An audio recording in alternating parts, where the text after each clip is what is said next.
各位朋友大家好啊，应很多粉丝的要求，今天咱们评测绿联家的产品，让大家等太久，不好意思啊，我在这里说明一下，咱们目前只有我一个人在运营这个频道，从文案到各种测试到拆解到收集资料，全是我一个人。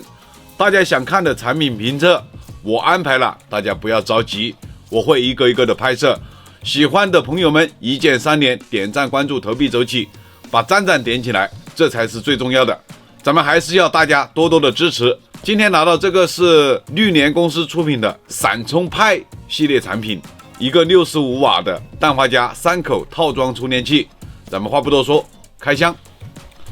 这里有绿联的标识，这个是充电器的图片，它的闪充派系列的标识，65瓦3口氮化镓快充充电器。这是产品的几个特点：65瓦3口快充，笔记本、平板、手机快速回血，多协议支持，氮化镓技术，快充组合，内附100瓦的充电线。制造商信息，这里有闪充派的标识，这个是防伪标签，底部为条码标签，这边是一些参数信息。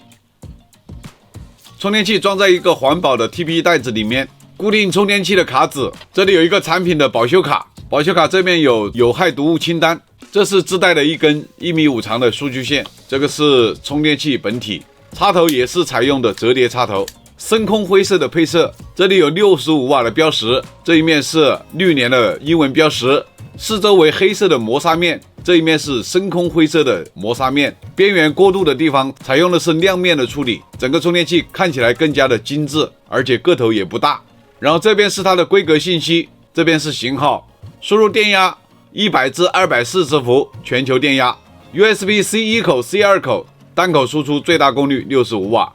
A 口输出功率最大22.5瓦，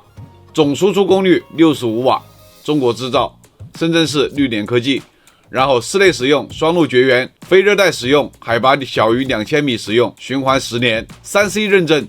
3C 认证信息咱们放在屏幕上，有需要的可以截图。C 1口 C 2口内部舌片为黑色， USB A 口内部舌片为紫色。充电器连包装盒一起的重量是 275.5 克，充电器连数据线一起 159.4 克，单充电头 113.6 克，单数据线重量 45.5 克，数据线的护套长度28毫米，数据线的直径 4.15 毫米，长度1.5米多一点点，整个数据线的柔软度还是不错的。充电器的高度67毫米，宽度40毫米，厚度的话31毫米。这个65瓦充电器拿在手上感觉就是精致小巧，做工的话颜值也还是不错的。外观部分看完了，我们就进入实际充电测试。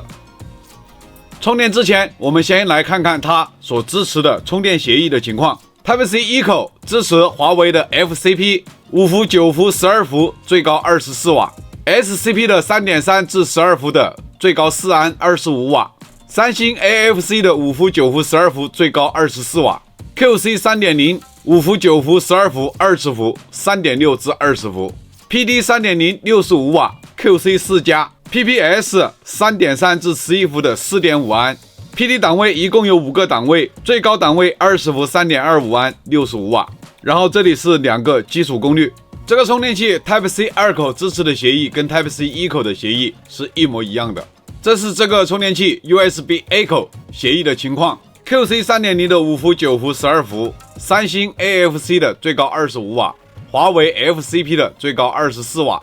，SCP 档位最高22瓦。实际充电测试，我们先还是用米家的设备，这个是红米的 Lotus CT Pro。我们看一下它的真实功率，大概在25瓦左右。我们采集它的数据，看功率还能不能再高一点。这个小米手机现在充电已经充到 99% 了。我们看一下充电曲线图，前面最高峰值功率可以到29瓦，只坚持了1-2分钟啊。然后降为27瓦左右的功率，充了大概10分钟左右，然后又降了一下功率23瓦。然后再涨到25瓦左右的功率，充到 80%， 充到 90%， 充电电压就降到了5伏的基础功率的电压。整个充电时间1小时8分钟左右。我们看一下温度，最高温度在 45.2 度，我们今天室内的温度大概是21度左右。OPPO 家的手机充电测试，我们用这个 Reno 11来测试一下。我们先用 OPPO 的原装的充电线来看看它的 A 口功率的情况，它可以显示正在快速充电，实际功率大概在13瓦左右跳动。Type C 口的话也是启动了9伏的档位，实际功率也是13瓦左右。vivo 家的手机充电测试，我们用这个 vivo 的 S18， 它的 USB A 口配合的是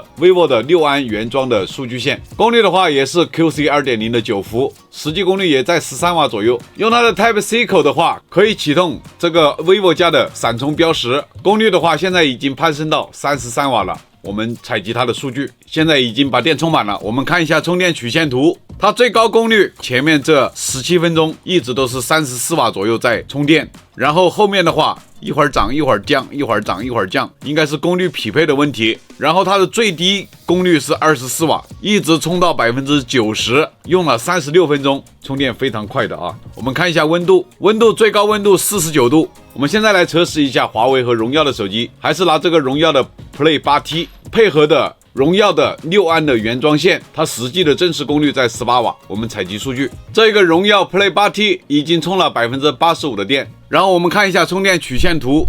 ，18瓦的功率持续了半个小时，然后降一点，降到17瓦的功率，充到 80%， 50分钟，充电速度还是可以啊。这个手机的电池是5000毫安的。然后我们看一下温度，最高温度 42.5 度。这一款手机是荣耀100手机，用 A 口的话，一样的也可以开启超级快充，最高功率可以在20瓦左右。这个荣耀100是开放了 PPS 协议的，一直攀升到38瓦真实功率，它启动了 PD 3.0 的42瓦。PPS 9伏 4.5 安，像这种开放了公版协议的手机，用这种 PD 的充电器来充的话，充电速度不亚于它的原装充电器，真实功率38瓦左右，大概20多分钟就可以直接把它充满。苹果手机的充电测试，我们用这个12 Pro Max， 现在这个手机是 3% 的电，我们采集数据，这个12 Pro Max 已经充到 84% 的电了。我们看一下充电曲线图，也就是9伏3安27瓦的档位，真实功率在23瓦左右，一直持续了大概25分钟。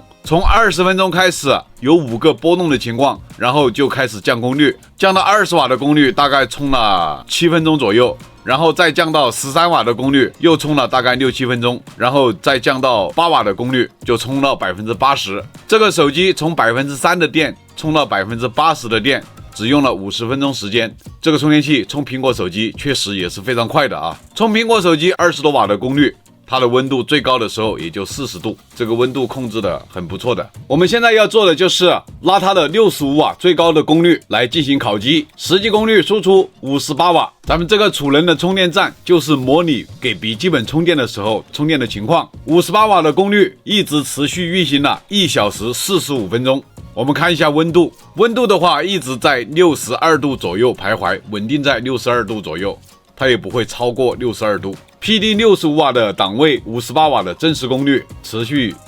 下来，这个还是比较稳定的。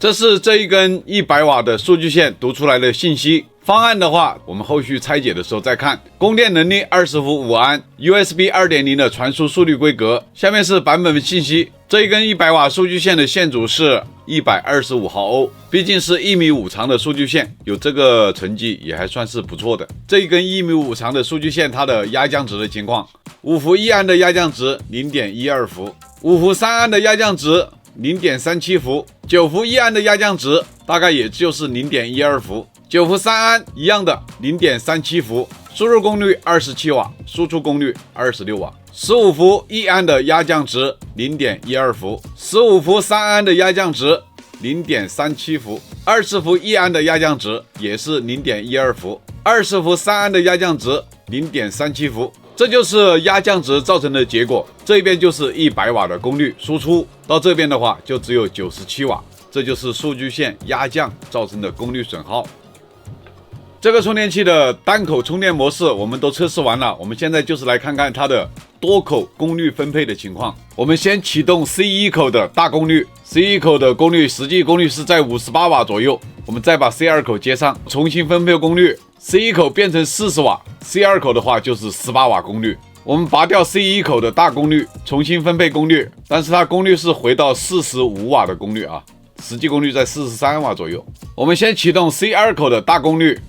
65瓦，实际功率58瓦，我们再接上 C1 口，重新分配功率。C1 口的功率就是18瓦，然后 C2 口就是40瓦。我们拔掉 C2 口的大功率 ，C1 口重新分配功率，重新回到58瓦的功率，再接上 C2 口，它的功率又变成了40加18瓦。现在是来看看 A 口加 C1 口的情况。C1 口启动65瓦的功率，真实功率58瓦。我们接上 A 口，重新分配功率。C1 口变成40瓦的功率 ，USB A 口就是18瓦的功率，总功率也是65瓦，真实功率58瓦左右。我们拔掉 A 口 ，C1 口重新分配功率，功率还是回到65瓦的档位，58瓦的真实功率。Type C 2口加 USB A 口的情况 ，Type C 2口我们启动65瓦档位，真实功率58瓦。我们现在接上 USB A 口，重新分配功率，总功率的话大概就是18瓦，两个都是5伏的基础功率啊。我们再来看看3个口同时使用的时候，它是什么样的情况。